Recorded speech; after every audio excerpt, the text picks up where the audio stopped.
You're listening to the Renegade Blitz, the best podcast for Steelers fans by Steelers fans. Follow us on Twitter at Renegade Blitz, at RBlitzPod, and at Blitz Videos. Read articles on RenegadeBlitz.com, like us on Facebook, and subscribe to our podcast on your favorite podcast app. We welcome everyone on here to the Renegade Blitz Live. Thry, Polk with Chris Ward and Brandon Walker. Again, thank you so much for joining us on the first ever live edition on the Twitter and the YouTube page, the second for the YouTube. But regardless, we're glad to have on Gilbert Manzano. He covers the Chargers for the Orange County Register and the LA Daily News. Gilbert, thank you so much for coming on the show. Hey, thank you guys for having me on this first ever live episode. So hopefully I don't make any mistakes here on this podcast and ruin it and lose followers because of me. So hopefully it's a good show. No, we're more worried about ourselves right now, but we're going to be all good here. But Gilbert, the Steelers are coming off a tie to, of all teams, the Detroit Lions. And right now the Chargers have dropped 3 of their last 4 games, even with that incredible victory over Kansas City earlier in the season. So with the stretch run coming up and a bunch of AFC teams in the mix for the playoffs, this Sunday night game is really pivotal, isn't it? Yeah, no, definitely for both teams. And we're not really sure who's going to play in this game. It could be Justin Herbert against Mason Rudolph, or Justin Herbert against Big Ben, or no Joey Bosa going after Najee Harris. So it's very intriguing to see how this kind of pans out on the field. But for both sides, they need a win here. For the Chargers, they lost 3 of the last 4, like you mentioned, Tyler. They're kind of now back in the race for the AFC West because the Chiefs have woken up.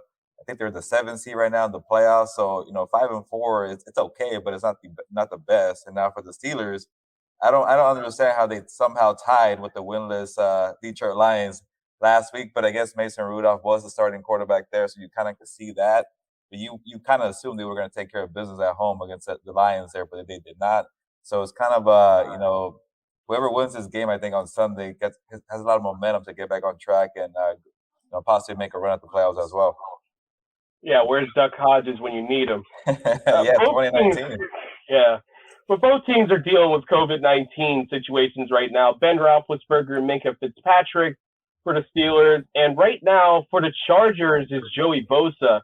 And it's a double whammy for him because he is unvaccinated. But from what I last seen, he looks like he's still on track, even as a close contact, to play this game. Just explain that situation. Yeah, so, he never tested positive for COVID. He was a negative test, so he's all cleared on that part. Now, the tricky part is because he's not vaccinated, he has to wait a little longer for the quarantine, and the quarantine is 5 days. And I guess if my math is correct, from starting Tuesday, that becomes Saturday. So he makes it just in time before the game against the Steelers on primetime football. I know Brandon Staley wasn't 100% sure when he could come back, but it sounds like it's Saturday is the day they're kind of aiming for. He still has to go through another testing period, make sure he has no symptoms and get cleared out. But he is on track to play potentially.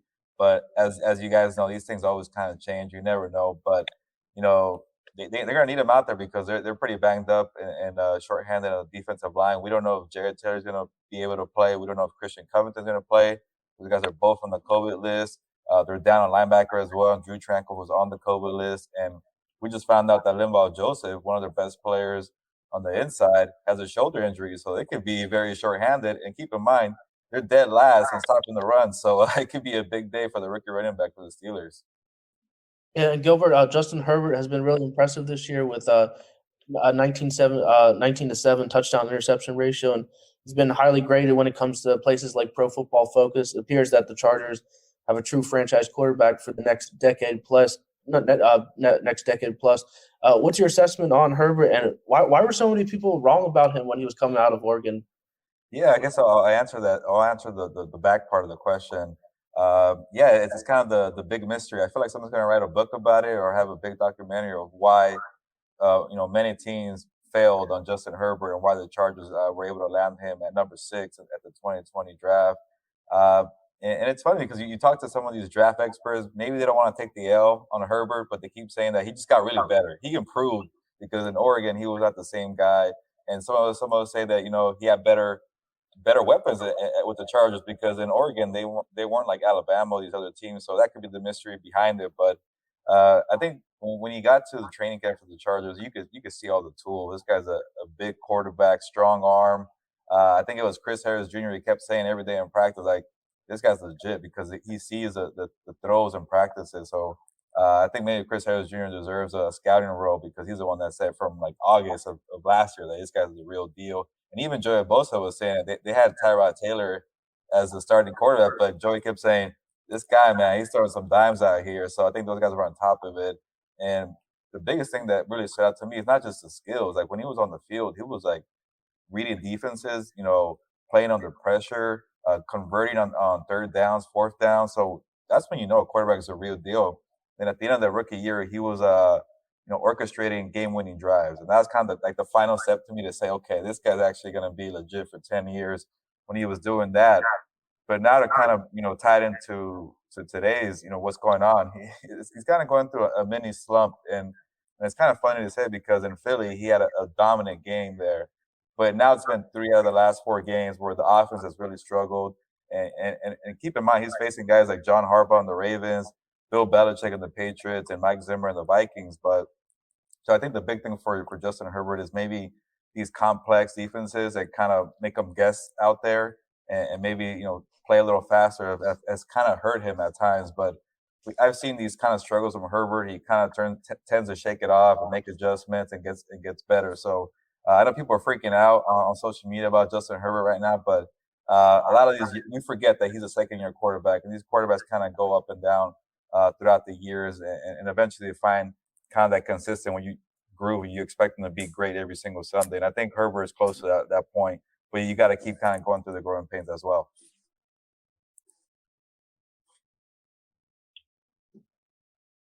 We apologize because Brandon's having a little bit of technical difficulties out here. Yeah, that's what happens whenever you do it live. We're the Bill O'Reilly. But you got 3 out of 4 though. At least box is working. Yeah. You want me? Sorry, my spot is having trouble. But right now, we have Austin Ekeler, who, unlike Justin Herbert, went undrafted, been in the league for a few years now, averaging over 4 yards a carry, on pace for 1,000 yards, has a lot of passes caught this year, been a weapon for years. How do you think he stacks up against other backs in the league? Yeah, no, Brandon, I think Austin Ekeler is very underrated. We just spoke to him actually a couple hours ago, and it kind of doesn't really feel like a typical Austin Ekeler year, maybe because Herbert's spreading the ball around and it's not a run-heavy team, but he's still having a good season. In terms of, you want to talk about fantasy football, yeah, I think he's up there with the guys like Christian McCaffrey and Alvin Kamara. But he's kind of missing some of the touches too as well in the passing game. I was talking to him earlier saying, is the reason why he's not getting more targets in the passing game because the guys behind them are not producing, like Justin Jackson, Larry Roundtree, and he kind of said that wasn't the issue, but he's having more of a bigger workload this year because guys are not stepping up. But I think it's been a typical Austin Ekeler year. He is one of the top running backs in the NFL. He's not the typical traditional kind of guy who's going to get you 1,000 rushing yards and maybe 10 rushing touchdowns, but he's a playmaker out there. He's a very well-versed running back that contributes in the passing game, a good blocker as well. So he could give you a little bit of everything, but I think for Austin Ekeler to kind of be at his best, he needs somebody to step up and kind of be the big body running back, and they don't have that right now. So when the Chargers are playing the Steelers and they have a few third and short situations, that could be a problem because they haven't had guys moving the chains because the younger guys have not stepped up and found that role yet. Oh, trust me, he's stepped up for my fantasy team. He's on there, my top pick. Yeah, that's why I mentioned fantasy football, man. He's making people happy. And do you think you'll have a big day on Sunday? Because the Steelers, they got gashed in the run game last week against the Lions. They got 29 yards rushing and 2 explosive touchdowns they got. Yeah, no, I think so. I don't know if he'll have a big day in terms of the ground game because for some reason this Chargers rushing attack has been kind of stagnant, and I think it's because the other guys are not really doing their part. But for some reason, Austin Ekeler always finds a way to get you at least 15 points in fantasy football, 50 receiving yards, 50 rushing yards. So he'll kind of have that type of impact at least. But I think they're going to try to attack him through the air with Justin Herbert. And I think maybe it could be a day where Ekeler has more targets on as a receiver. But to me, it kind of feels like because there's no Minkah Fitzpatrick out there, it could be a big passing day for the Chargers. Yeah, and the one thing that'll help them out is that excellent receiving corps in Los Angeles. You have Keenan Allen and Mike Williams. Both are on pace to have 1,000 yards receiving each. How do you think Allen and Williams match up against the Steelers secondary with Minkah Fitzpatrick and without Minkah Fitzpatrick? Because even with it, Minkah has been kind of picked on by the analytics community for his performance this year. And I don't think it's warranted, but at least to that level. Okay, that's good to know, I guess. And helping me do some of my research on the Steelers this week, and I guess it kind of also depends too if TJ Watt's out there. If Herbert's getting a clean pocket and he has all day to throw, it could be a long day for this Steelers secondary as well. But I think for the Chargers to kind of find their groove again, they started really hot as an offense. Week 1 through 5 because they had Keenan Allen and Mike Williams involved in the offense. Now it's kind of just been Keenan Allen, and Mike Williams kind of fell off the last 4 games, I want to say. We try asking Brandon Staley, what's the issue with Mike Williams? Is he having a knee problem? Are the opposing defenses taking him away? And we never really got a straight up answer, but it sounds like after we've all been hounding them about using Mike Williams more, it could be a big Mike Williams day where they kind of give him a few targets early on, because at the start of the year they were giving him a lot of targets at the line of scrimmage, 5-10 yard kind of plays. So you might see some of that, and then maybe develop the deeper shot later in the game. But it just feels like the Chargers need to kind of go back to the basics and get your big guys involved, like Ekeler, Keenan, and Michael. Who cares about the other guys? Kind of feed the big targets there and get your groove back, because they've really been. I'm very shocked at how poorly they played on offense the last month, because they started so well. So it could be one of those days where, like, hey, Mike and Keenan carry us to the win. And out front, from left to right, the Chargers have Rashawn Slater, former Steeler Matt Feiler, Corey Linsley, Michael Schofield III, and Storm Norton. How's the Chargers' offensive line been performing so far this year, and how's Feiler doing?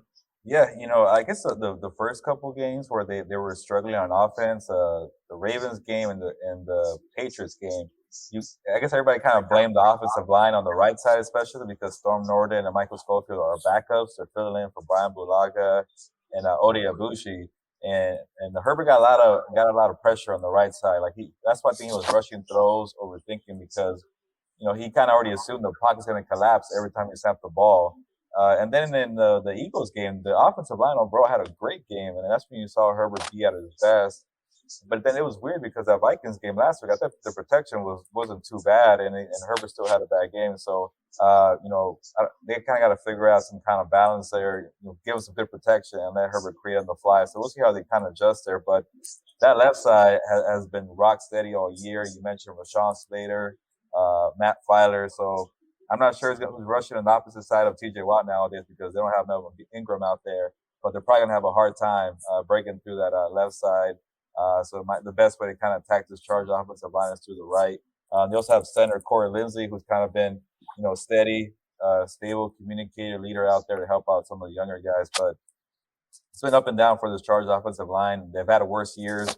They've had some moments where you see Herbert taking a few amount of hits out there, and it kind of throws off his rhythm and timing. But I think they've done enough to show that they could kind of survive the whole year with the injuries. Run more kind of bootleg action plays. Move around the pocket more based on design plays. So we'll see how they do, but it kind of depends on how TJ Watt, if he's out there, because he's one of the best pass rushers in the NFL. And how's Feiler been fitting there in Los Angeles? That's right. Because he's been Pennsylvania all the way. He's from PA. Yeah. He went to college at Bloomsburg, and then he was with the Steelers for a number of years. You got me thinking now, Chris, because you probably should have requested Matt Feiler to speak to the media this week, because he used to play in Pittsburgh, and I don't think we're going to talk to him this week. So that is bad part on us, beat reporters over here. But yeah, Matt Feiler has nothing but great things to say about Pittsburgh when we talked to him in training camp and when he signed with the Chargers. I think he started out there as a right tackle, had to move to guard out of necessity, and he actually ended up playing really well there. And it became a job for him with the Chargers. So he's a versatile guy there, and he's really formed a great connection with Rashawn Slater. And they've had a lot of injuries on the offensive line, specifically on the right side, and the Chargers refuse to move Matt Feiler to right tackle because they know how important he is for the rookie left tackle, Rashawn Slater. So, and sometimes I don't get why they don't run to the left side all day because Feiler and Slater are just having a great time together. And like I mentioned, they won't move him around because they know how big he is to help out the rookie there. All right, let's switch to the defensive side of the ball, Gill.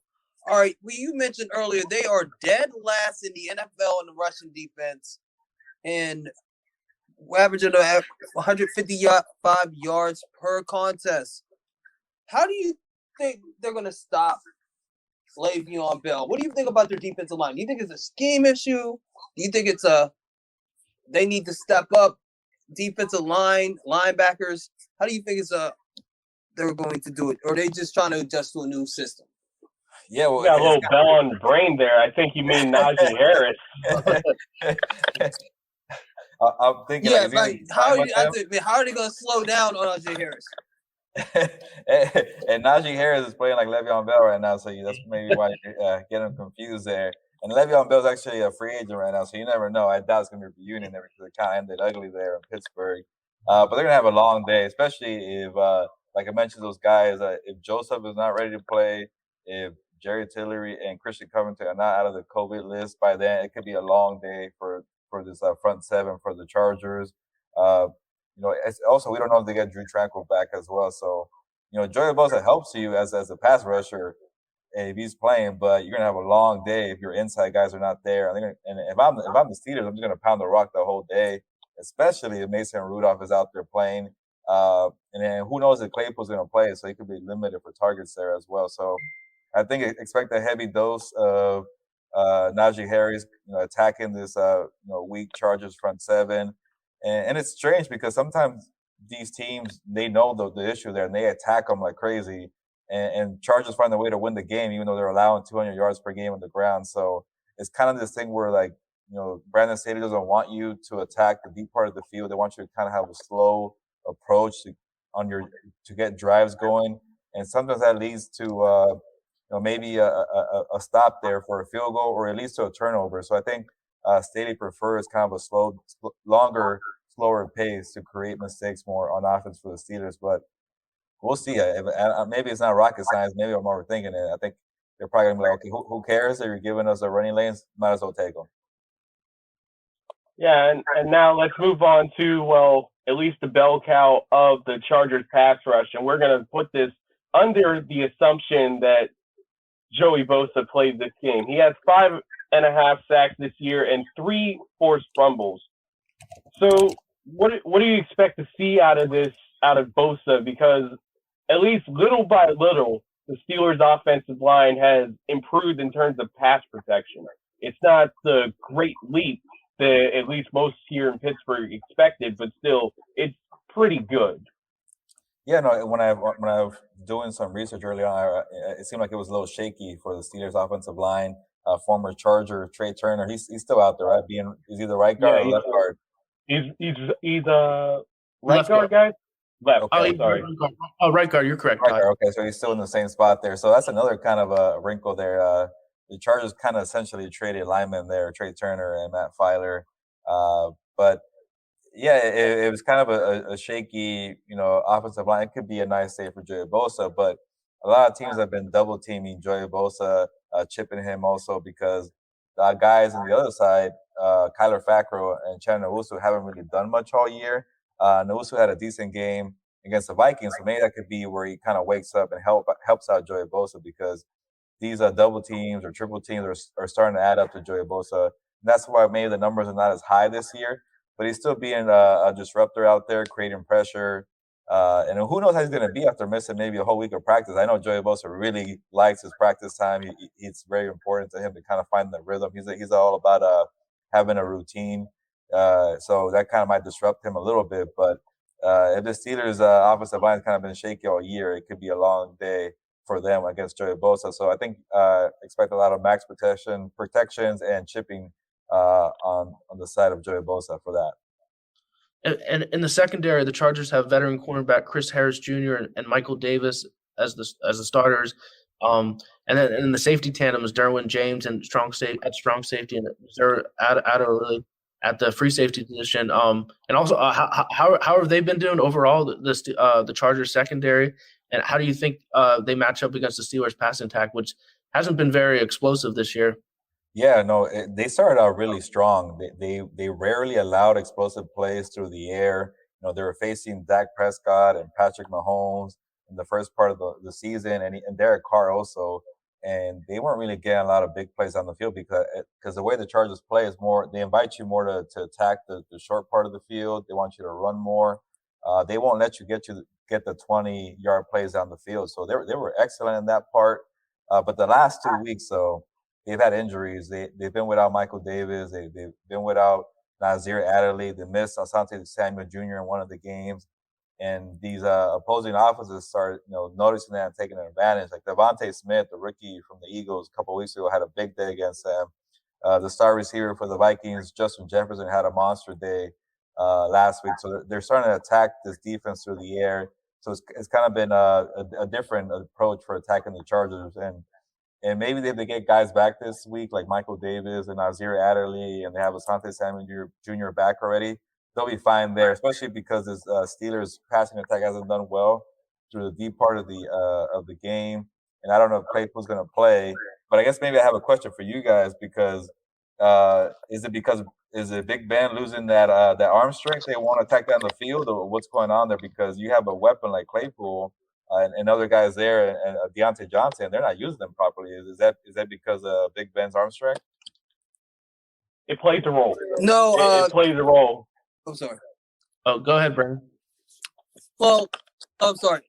Yeah, it's Big Ben. Some of it is Big Ben's arm strength, and some of it is the receivers are not playing to the potential. I honestly said, I talked to this on Monday during the weekend. I think Deontay Johnson has the potential to be a top 5 receiver in the league, but his head's not in it on a consistent basis. And I think Claypool could be an upper tier number 1,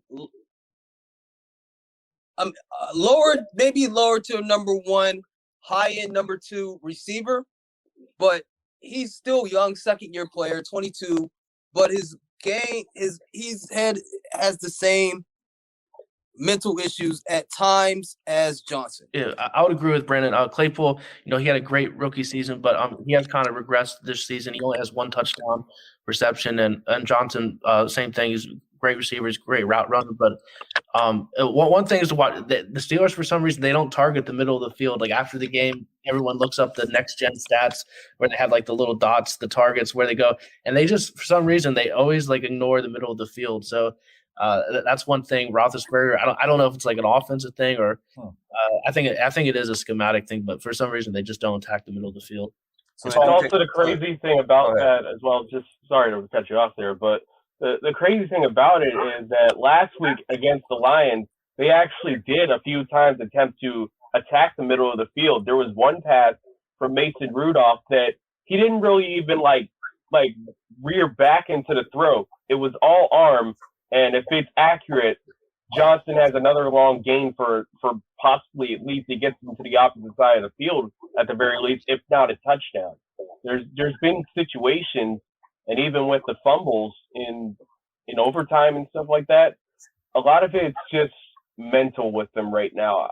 There's just something wrong between the ears with all of them, and they're all young. I mean, people forget that especially with Juju Smith-Schuster, Deontay Johnson has less service time in the league, but Juju is younger than him. And so you just have to look around and go, I guess eventually they're going to get it, and maybe Ben kind of plays a role with it, but I just don't know exactly how to point it out right now. Wow, well, I'm glad I asked. So I wasn't sure they were taking enough shots, and the whole, not attacking the middle part of the field is very interesting to me. So I'll keep that in mind when I'm out there on Sunday. But now we're towards the end of our interview. So who do you think will have a big game for the Chargers, and what's your biggest concern for them in this game? Biggest concern. It's so weird because I would definitely have said T.J. Watt if he's out there, and it sounds like he has a chance, or is that like a no? He has no chance kind of thing. I don't think that it's likely because it was like a knee knock situation and then it was a hip, so he may miss this game. But they still have to deal with Cam Hayward, who's one of the best interior defensive linemen in the league. Yeah, he's very underrated, one of the top guys, but. Maybe this might not be a football one, but I'm just curious to see how the fan base will do for the Steelers there at SoFi Stadium, a brand new stadium. It seats 80,000. Last time we saw the Steelers in Southern California, they took over the soccer stadium. So if you're seeing about 60,000 Steelers fans in LA, that must be devastating for your mental side there. So if you're an offense like with Justin Herbert trying to get back on track and you're going silent count at home. I'm sure that would not help you. So, it's weird because this Chargers team, I can't really figure it out because maybe I shouldn't care who's on the field because last week they had no Anthony Barr, no Harrison Smith, no Daniel Hunter, and the Chargers still laid an egg. So they're very hard to figure out. When they're supposed to win, they don't win. When they're not supposed to win, they win the game. So they beat the Chiefs early on, they beat the Raiders, but then this last month, they got destroyed by the Ravens. It's hard to figure out the Chargers team. So I'm just curious to see how it goes. Maybe I'm just concerned because they're not consistent. They don't really show you that they're ready to kind of take that next step yet.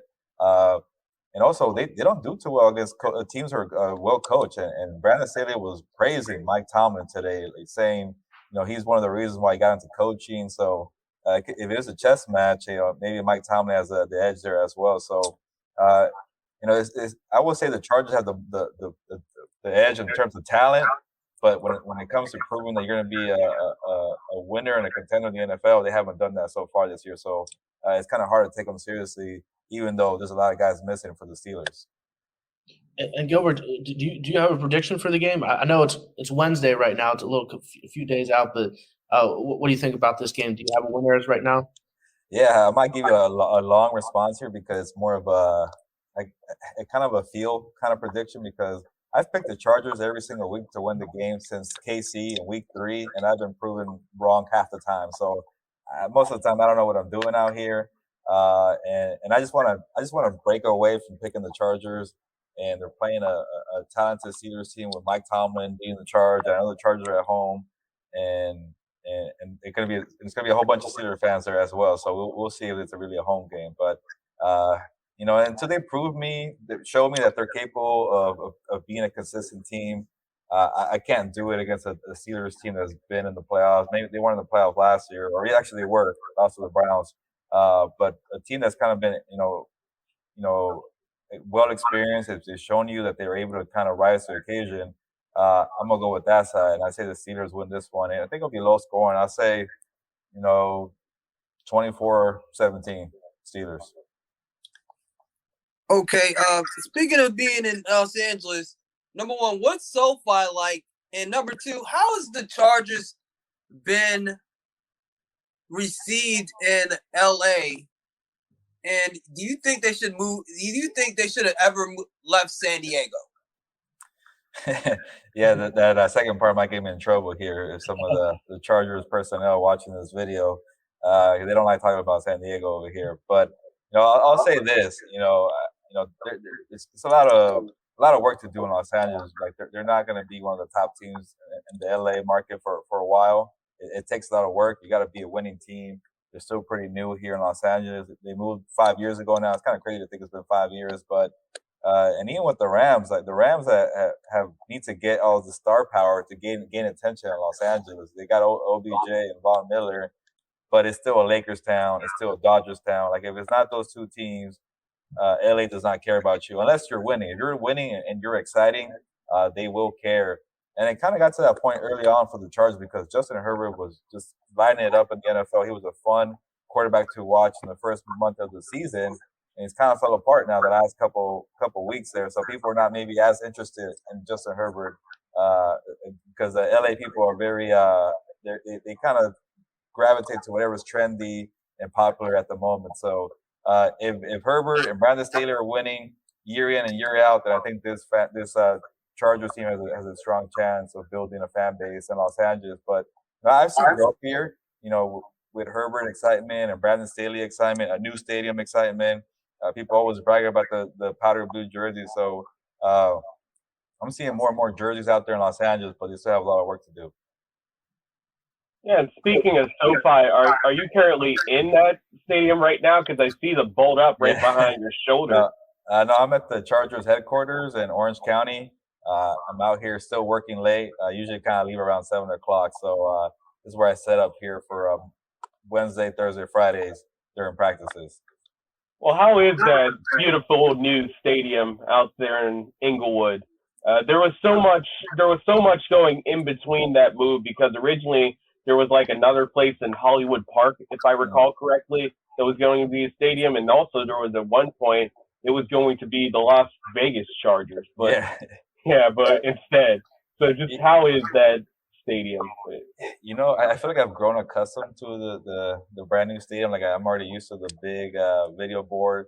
So I kind of get reminded of how lucky I am to cover games here, because when opposing media come into town, I always hear them, chattering like, wow, this is the best NFL stadium I've been at. And some of these guys have covered the NFL for like 30 years. Like these old timers are saying this is the best stadium they've ever been at or seen in person. It kind of reminds me, okay, this place is pretty legit. It's a nice place. I like it. I just gotten used to it. But every time I walk onto the field, you kind of look up at the video board, you kind of remind yourself, okay, this is why they spent $5 billion on the stadium, because you want kind of this attention and kind of when you walk in, your eyes just go to the Oculus board. So, but when people are saying from out of town that they love it, I think there was a guy who was covering the Vikings who came a day early just to get a tour at SoFi Stadium. That kind of tells you that people really want to see this place. Yeah, it's not Qualcomm Stadium. Yeah, no, it's not that place they played over there. So I think that's why they moved. They wanted a new stadium, and they got it. And Gilbert, how does the fan base feel about new head coach Brandon Staley? Oh, they love him. I know they've kind of had their little struggles here in the past month, but just his aggressive approach on fourth down, I think he gained a lot of attention and fans that way. You go into KC in week 3, you win, you beat the Raiders, and week 4, you go into Washington, you win that game, you start 4-1, and you get a lot of believers right away. And not just, in terms of the fourth down. This guy really gets it in terms of analytics. People love the numbers nowadays. And when you get frustrated with the old school coaches, they're not aggressive. They don't care about the situational football part. And Brandon Staley likes all that. He's prepared for every type of situation.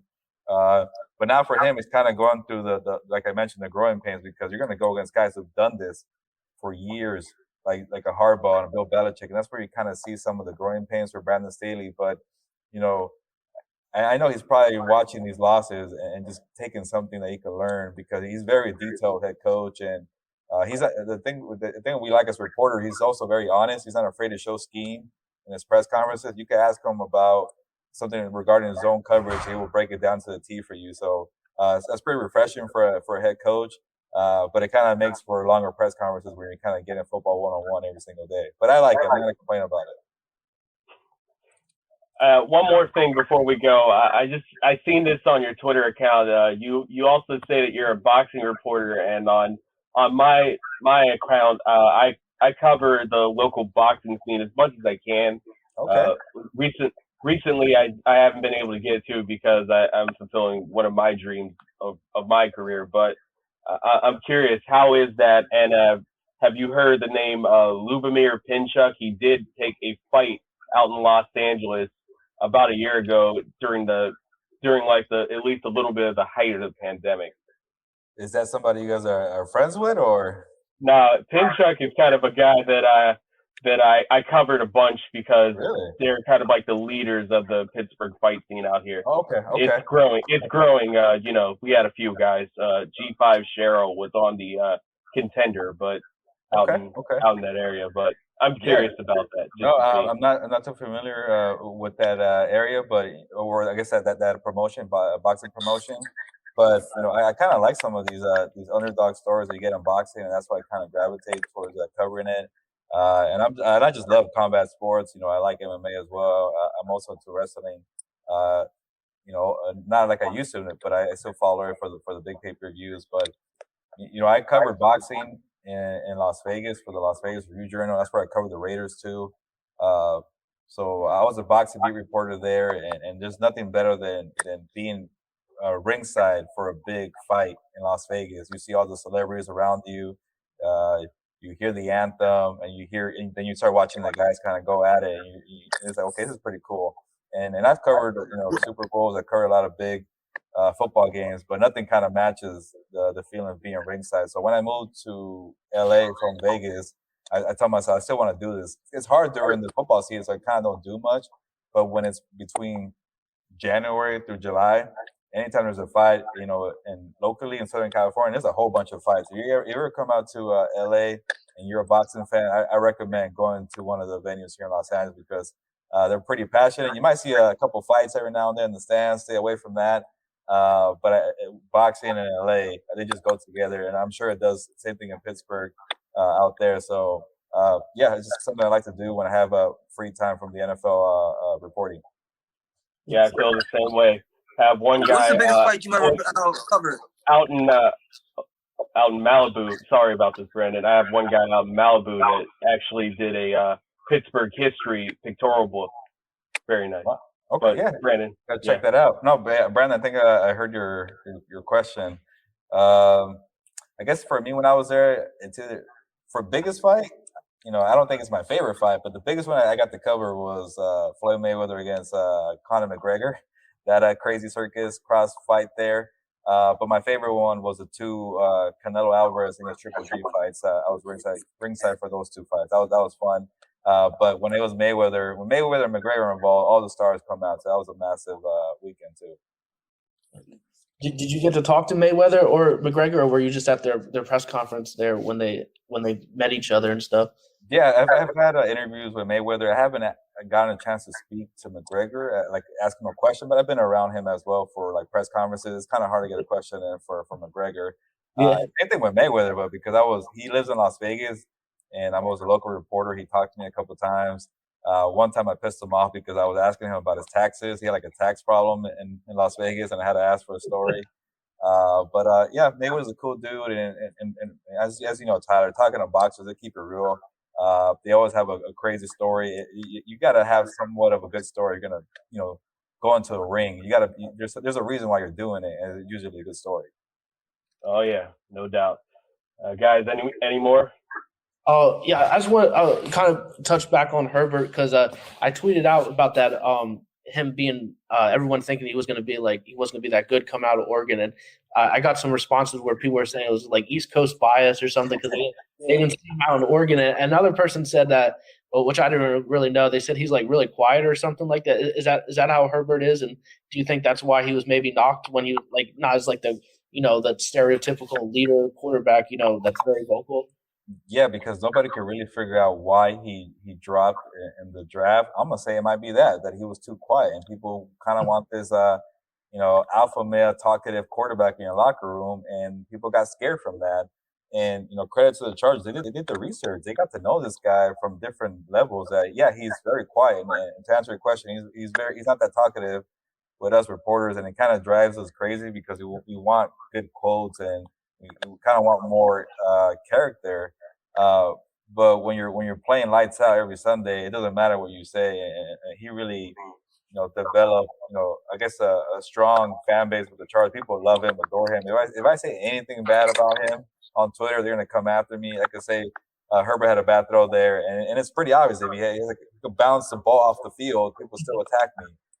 So that's how well he was playing. And he is very shy, but he has a way of kind of leading by example, and kind of just, I think, by just loyalty and obviously the way he plays. And when he's out there, also putting his body on the line. Some of these times he's running with the ball, and he won't go down. He kind of just lowers his shoulder, and I think that kind of gains respect too from his teammates. But I think where he really kind of gained the respect without having to talk is when he went into the KC game a year ago against the Chiefs after Tyrod Taylor kind of took that rib injury there. And he had 5 minutes notice to play into the game. and you go out there and you play like that against defending champions at the time and take them to overtime, I think you gain a lot of credibility and respect off the bat. So who cares what you say when you're throwing for 300 yards every single week? But it's kind of the downside for us reporters because you don't get these interviews where you kind of get to know him a little better. But I've talked to his family. I've talked to people who play with him or been around him, and everybody says nothing but great things about Justin Herbert. So maybe that's why he fell. And I have somebody who's near me who always says, "Thank you, Miami," because the Dolphins passed on Herbert and went for Tua. So that became the Chargers game. And then just the last thing, Melvin Ingram was here with the Steelers in Pittsburgh for a short while, and then the Steelers ended up trading him because he was unhappy with his playing time, and he's now back in the AFC West there with the Chiefs. So how do Chargers fans feel about that? Or because he was with the Chargers for a long time there, Melvin Ingram. Yeah, Melvin Ingram had a workout with the Chiefs before he went to the Steelers, and people on social media were like, "Oh, we do not want to see that. That makes me sick to my stomach." And it came to fruition a few months later. It's kind of weird that it didn't work out with the Steelers there. Kind of a bit of a mystery. I think Mike Tomlin said he didn't want to hold people hostage, so he let them go.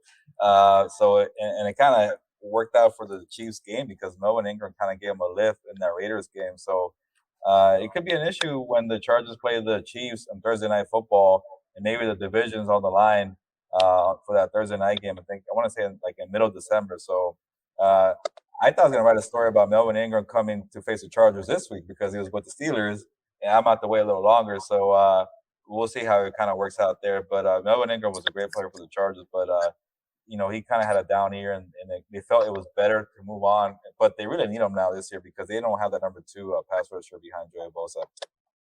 Alex Highsmith had a lot to do with that, so trust me, that's one thing you can probably take a little bit of a look in with both this week and also with Ingram coming in for the Chiefs. And that was Gilbert Manzano. He covers the Chargers for the Orange County Register and the LA Daily News. Gilbert, thanks so much for coming on the show, and maybe one day I'll see you out at the fights. Yeah, hopefully I see you ringside, Tyler. Thank you for having me on. Chris also, and Brandon. And Brandon, I'm glad you got the Wi-Fi back on. Good to talk to you as well. It was a good time, guys. Thank you. Oh, thank you, sir. All right, so guys want to continue off of this, or do you want me to end it? Okay, he left. So I wasn't sure what to do with that. But guys, again, Gilbert, we thank you so much. Be sure to follow him on Twitter at gmanzano24. And we thank him for coming on the show. So Gilbert said 24-17 for his prediction in favor of the Steelers. And guys, before I give you my prediction, I want to hear you guys' first. Let me go before my Wi-Fi goes off again. I will say the Chargers are going to Charger. So I have no confidence. I don't have that much confidence in the Chargers. The Chargers are a better team. I'm with Gill. I see a classic Chargers missed field goal. That can happen. I say 27-24. I say Deontay Johnson is going to be the star of the game this week. I know I said that. Some days he lives up to his potential. I think he's going to have 7 for 125, couple touchdowns, and Boz will do the Boz thing at the end.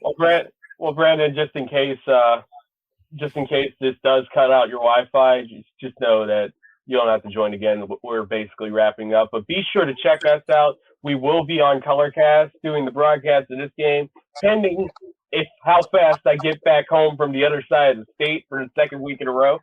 I'm glad I could get on this podcast with you guys before I could do that. So yeah, be sure to check that out. That's kind of like the thing that I've been doing recently. But also for me, I don't have the confidence you have in terms of Chargers going to Charger. I feel that right now, at least with everything as it stands for what we know as the Steelers, I'm going to say that it's going to be 20-17 Chargers. Yeah, we don't know right now if Ben's. I'm assuming that Ben will play, but still, the Steelers just have so many injuries right now, and I think they're due for a loss because they arguably could have lose. I mean, they almost did lose to the Bears. I mean, there's a lot of questions, like a couple questionable calls in that game that went against Chicago, and then they tied with the Lions. They should have won that game even with Mason Rudolph. So I think they're due for a loss. It'll be close because all the Steeler games are, they always go down to the wire. So I'll say Chargers win this one 26-20. All right, guys. So Brandon already said his big player would be Deontay Johnson. I'm going to say this. If the Steelers win, it's because Cam Hayward had a heroic performance. He already does great, but there's going to be possibly a little bit more with the buzzards going around the potential of TJ Watt not playing this game. So I'm going to say that if the Steelers do win in this situation, it's because Cam Hayward had 2 sacks. That's a good one. Hayward, he's been having an incredible season, probably the best that I've ever seen him play. He's playing at such a high level right now. The Pro Bowl voting started this week, so definitely there's not too many really. Like Boswell comes to mind. Definitely T.J. Watt. Maybe even Najee Harris. But other than that, there's not really a lot. Hayward and T.J. Watt would definitely be all pro, I think. My big player would probably be Najee Harris because the Chargers' run defense ranks last in the league. So I believe Harris will have a 100-yard rushing performance. All right, guys. So, Brandon, do you have anything else you want to add before you have to go because Wi-Fi may be troublesome? I'm gonna say next time we go live, I'm using the computer. I am going to use the computer the next time. Trust me. I tried it out. It kind of failed. It didn't fail miserably because I got questions off, but I got my questions in. I got your predictions in. Good job, boys. Yes, this was our first time doing this live on StreamYard. So if you were one of the few but proud to join us, thank you very much. We are always improving with this. We will try to get this out to you sooner and not the night before, but we were thinking about doing this for a while, and then things just got thrown off kilter. But, of course, now that we have done this, now that we've established at least a running order of how we're going to do things, we think that this is going to be the best way for you to get podcast content out of us. So please make sure that you're a part of this. Please make sure that you still follow us on all of our podcast sites. Of course, this Twitter at @RBlitzPod. Myself, if you want to follow it, at @PREZ_Thry Polk, at BWalkerTheDon. And Chris Ward, you can follow him at Blitz Videos. That's our main account for the Renegade Blitz. And again, thank you so much for tuning in for this first live edition of the podcast on Twitter and YouTube. Please make sure that you join us in time. We will have a set scheduled time for when we do the interviews, and they will be on this Twitter and also our YouTube, and you will also catch us for the recaps. We will cut it up and put it on the podcast site. So again, please support us any way you can. Ask us questions. We'll answer them. We promise. And again, thank you so much for tuning in to the Renegade Blitz. I'm Thry Polk. That's Chris Ward, Brandon Walker, and we are out. Thank you for listening to the Renegade Blitz podcast. Follow us on Twitter at Renegade Blitz, at @RBlitzPod, and at Blitz Videos. Read articles on RenegadeBlitz.com. Like us on Facebook and subscribe to our podcast on your favorite podcast app. The Renegade Blitz podcast is available on Apple Podcasts, Google Podcasts, YouTube, Spotify, and wherever else you can listen to podcasts.